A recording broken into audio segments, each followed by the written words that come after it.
प्रणाम मित्रों, मैं हूं विकास सक्सेना। सामाजिक एवं राजनीतिक घटनाओं के विश्लेषण के यूट्यूब चैनल चैतन्य में आपका स्वागत है। आप देख रहे हैं विकास की बात। आज जन्माष्टमी का पावन पर्व है। समस्त चराचर जगत को ज्ञान, भक्ति, वैराग्य, निष्काम कर्म और सांसारिकता का ज्ञान देने वाले परम ब्रह्म परमेश्वर के अवतारी और अनंत कोटि ब्रह्मांड के नायक भगवान श्री कृष्ण के जन्म की हार्दिक शुभकामनाएं एवं बधाई। श्री वृंदावन बिहारी लाल की आप पर, आपके परिवार पर, आपके मित्रों पर और समस्त शुभचिंतकों पर कृपा दृष्टि बनी रहे। आप सुखी हों और समृद्ध हों। इन शुभकामनाओं के साथ आज विकास की बात हम लोग शुरू कर रहे हैं। आज बात हो रही है तमाम विपक्षी दलों द्वारा जो परेशानी है, उनकी जो चिंताएं बढ़ रही हैं, उसके ऊपर। दरअसल 31 अगस्त को जब केंद्र सरकार ने ये घोषणा की कि 18 सितंबर से लेकर 22 सितंबर तक संसद के विशेष सत्र का आयोजन किया जाएगा, उसके बाद से बहुत सारे विपक्षी दलों की और कांग्रेस की नींद हराम हो गई है। वो समझ नहीं पा रहे हैं कि आखिर सरकार इन 5 दिनों में क्या करने वाली है। चिंता इतनी बड़ी है कि कांग्रेस की पूर्व अध्यक्ष श्रीमती सोनिया गांधी ने बाकायदा प्रधानमंत्री नरेंद्र मोदी को कल एक चिट्ठी लिखी और उसमें तमाम बिंदु उठाए। हालांकि इस चिट्ठी का जवाब तुरंत ही केंद्रीय संसदीय कार्य मंत्री श्री प्रहलाद जोशी ने दिया है। तो आज हम उस चिट्ठी पर और उसमें उठाए गए सवालों पर, प्रहलाद जोशी जी द्वारा जो जवाब दिए गए हैं उस पर और इस चिट्ठी के क्या मायने हैं, इस पर थोड़ी थोड़ी चर्चा करेंगे। सोनिया गांधी जी ने अपनी चिट्ठी में लिखा है कि ये जो संसदीय सत्र बुलाया गया है, विशेष सत्र बुलाया गया 18 सितंबर से, इसे बुलाने से पहले विपक्षी दलों से कोई चर्चा नहीं की गई, उनकी राय नहीं ली गई।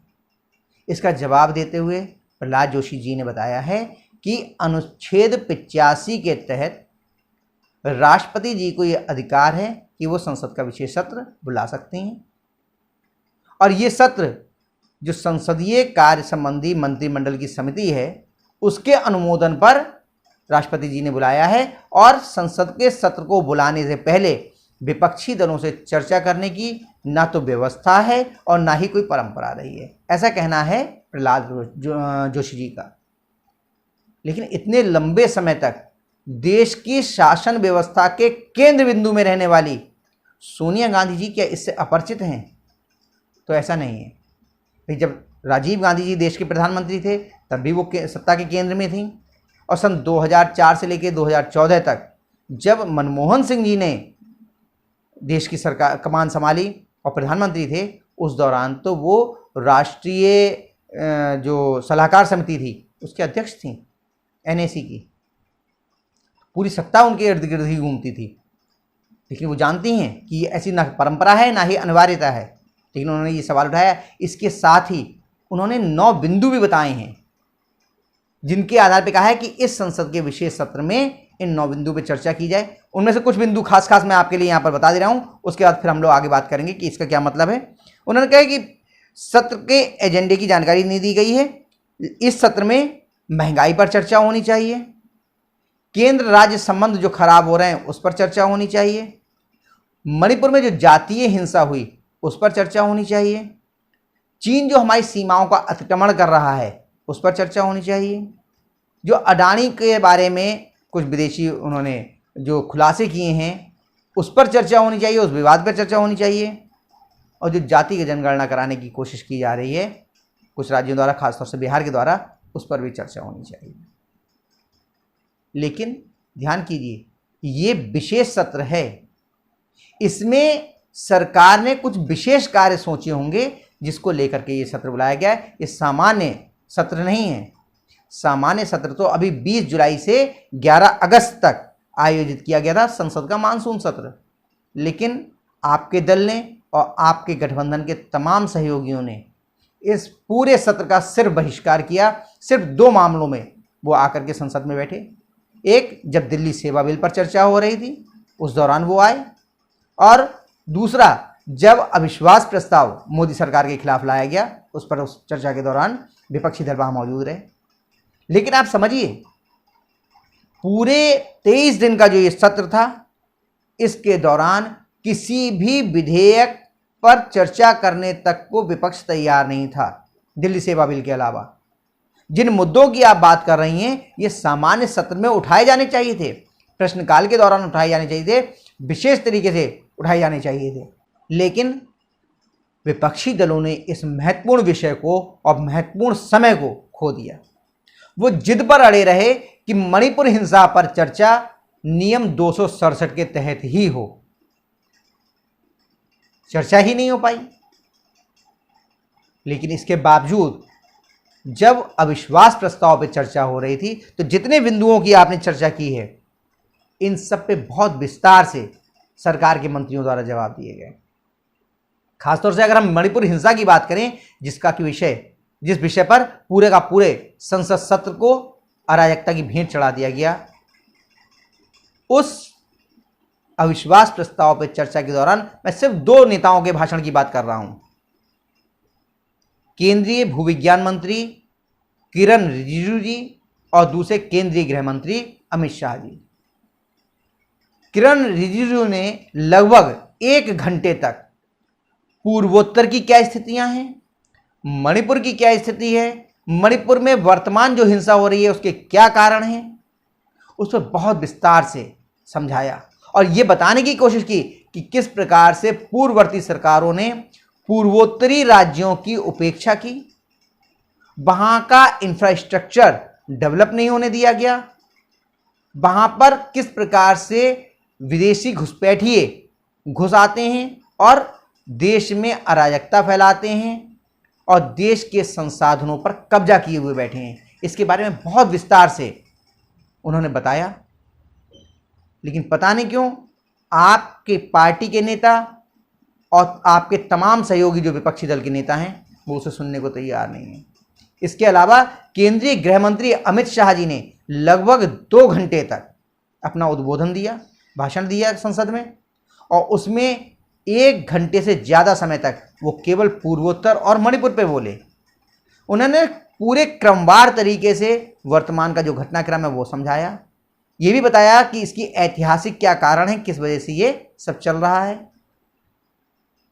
उन भाषणों को आपके नेताओं ने भी सुना होगा, आपने भी सुना होगा, लेकिन फिर भी आप लोग ना तो केंद्रीय गृह मंत्री की बात को मानने को तैयार हैं, ना उनकी मंत्रिमंडल के, प्रधानमंत्री के मंत्रिमंडल के जो अन्य साथी हैं उनकी बातों को सुनने के तैयार हैं। पूरे के पूरे विपक्षी खेमे की एक ही मांग है कि प्रधानमंत्री जी इस पर बोलें। क्या गृह मंत्री का बयान इस मामले में किसी प्रकार से अर्थहीन है? क्या उसे सरकार का बयान नहीं माना जाएगा? क्या उसे सरकार का मत नहीं माना जाएगा? क्या प्रधानमंत्री उस बयान से, उस विचार से और उन तथ्यों से असहमत हैं? प्रधानमंत्री ने भी जब इस पे चर्चा का जवाब देने के लिए खड़े हुए तो उन्होंने कहा था कि केंद्रीय गृह मंत्री अमित शाह जी ने इसके बारे में विस्तार से बता दिया है और वो सब बातें मैं उससे सहमत हूं। उन्होंने भी इस पे अपना पक्ष रखा। लेकिन जब प्रधानमंत्री अपना उद्बोधन, अपना जवाब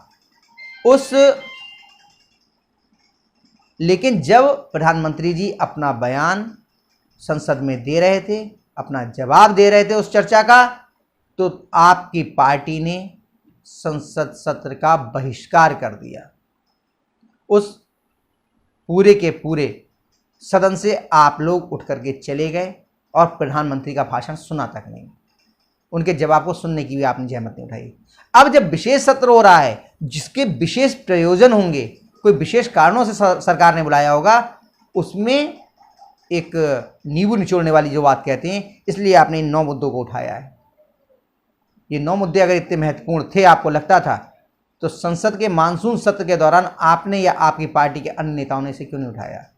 राहुल गांधी जी ने जब अपना बयान दिया, जो 26 मिनट का उनका भाषण था, 26 मिनट की जगह वो 1 घंटा बोल सकते थे, इन पर सरकार को घेर सकते थे। लेकिन उन्होंने क्या किया? वो तो केवल अपनी भारत जोड़ो यात्रा को सुनाते रहे कि कब कैसे मेरे घुटनों में दर्द हुआ, कैसे मेरा घमंड खत्म हुआ। केवल अपने अहंकार और उसके शमन, इसकी चर्चा करते रहे। बहुत मामूली सा वो मणिपुर पर भी बोले, लेकिन जो बोले वो सब नहीं देखा। तथ्यों के आधार पर, तर्कों के आधार पर सरकार को घेरने की जो कोशिश होनी चाहिए थी, वो क्योंकि तथ्य और तर्क आपके नेताओं के पास थे ही नहीं, आपके पास थे ही नहीं। आपने तो खैर, अब हो सकता है स्वास्थ्य कारणों से इस चर्चा में भाग ना लिया हो। अब ये मुद्दे उठा रही हैं, अच्छी बात है कि आपने कहा है कि हम संसद की कार्रवाई में भाग लेना चाहते हैं। सामान्य में तो नहीं लिया, लेकिन इस बार भाग लीजिए, अच्छी बात है। लेकिन समझने की कोशिश कीजिए कि ये संसद का विशेष सत्र सरकार द्वारा विशेष प्रयोजन से बुलाया गया है, और मुझे लग रहा है कि यही घबराहट आप में है, और आपका जो नया नवेला जो गठबंधन बना है, भारतीय राष्ट्रीय विकासवादी समावेशी गठबंधन INDIA इंडिया, उसके भी तमाम नेताओं को है। वो समझ नहीं पा रहे हैं कि मोदी सरकार इस विशेष संसद सत्र में क्या करने जा रही है। हो सकता है वो महिला आरक्षण बिल पास कर दे, हो सकता है वो संसद में सीटें बढ़ा दे, ये भी हो सकता है कि वो एक देश एक चुनाव इस पे कुछ अपना बयान जारी कर दिया, इस प्रक्रिया में आगे बढ़ जाए। हालांकि मेरी इसकी उम्मीद कम है। ये भी हो सकता है कि वो POK से संबंधित या चाइना से संबंधित, इससे संबंधित कोई घोषणा कर दें। ऐसी संभावनाएं व्यक्त की जा रही हैं। इसके अलावा ये भी हो सकता है कि सरकार इस विशेष संसद सत्र में जो 1991 का धर्म स्थल संबंधी कानून है, उस पर कोई फैसला लेने जा रही हो। इसके अलावा जो हिंदू मंदिरों पर सरकार का इस समय पर अधिकार है, उन्हें सरकारी नियंत्रण से मुक्त करने संबंधी भी कोई घोषणा इस संसद के सत्र में हो सकती है। राम मंदिर से संबंधित भी कोई घोषणा हो सकती है। लेकिन ये तमाम ऐसे विषय हैं जिनसे आपको मालूम है आप ना इसका समर्थन कर पाएंगे, और अगर आप विरोध करेंगे तो इसका भी आपको बड़ा खामियाजा भुगतना पड़ेगा। तो चिंताएं समझी जा सकती हैं विपक्षी दलों के नेताओं को, जो इस समय पे इस संसद सत्र को लेकर के हो रही हैं। इसलिए उनकी घबराहट बढ़ रही है कि आखिर सरकार इस संसद सत्र में किन विषयों पर बात करने वाली है। वैसे मेरे ख्याल से विपक्षी दलों को और कांग्रेस को निश्चिंत रहना चाहिए, क्योंकि केंद्रीय संसदीय कार्य मंत्री प्रहलाद जोशी ने कह दिया है कि संसद का सत्र शुरू होने से पहले विपक्ष को क्या एजेंडा है, इसकी विधिवत पूरी जानकारी दी जाएगी। तो आप भी इंतजार कीजिए, हम भी इंतजार कर रहे हैं कि इस संसद सत्र में क्या होने वाला है। आज के अंक में बस इतना ही, अगले अंक में हम लोग फिर मिलेंगे। तब तक के लिए अनुमति दीजिए। आपसे अनुरोध है कि अगर आपको ये वीडियो पसंद आया हो तो इसे लाइक कीजिए, शेयर कीजिए, और हाँ, अगर आप इस चैनल पर नए हैं तो आपसे ये भी अनुरोध है कि इस चैनल को सब्सक्राइब करने के बाद नोटिफिकेशन का बेल आइकन अवश्य दबाइए। धन्यवाद, प्रणाम।